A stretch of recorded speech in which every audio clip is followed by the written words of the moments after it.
దేవుడు అబ్రాహామును శోధించాడా, పరిశోధించాడా?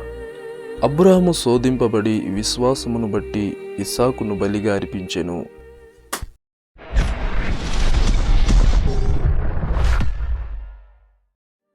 అపవాది శోధించేవాడు, శోధకుడు. అపవాది అబద్ధమాడేవాడు, అపవాది మోసపరిచేవాడు.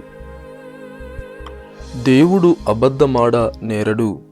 దేవుడు యథార్థవంతుడు, దేవుడు పరిశుద్ధుడు, దేవుడు అవునంటే అవును, కాదంటే కాదు అని చెప్పేవాడు. ఏ మనిషిని కీడు విషయమై దేవుడు శోధింపనేరడు. దేవుడు శోధించేవాడు కాదు. దేవుడు అబ్రాహామును శోధించలేదు, పరిశోధించాడు. దేవుడు ఏ మనిషిని శోధించడు.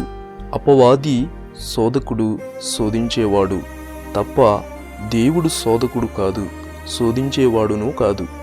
ఏ మనుషుడు కూడా నేను దేవుని వలన శోధింపబడుచున్నాను అని అనకూడదు. మనుషులు అపవాది చేత శోధింపబడుతున్నప్పుడు ఆ శోధనను జయించగల శక్తిని ఇచ్చేవాడే గాని సాతానులా శోధించేవాడు కాదు. దేవుడు యోబును పరిశోధించాడు. దేవుడు అబ్రాహామును పరిశోధించాడు.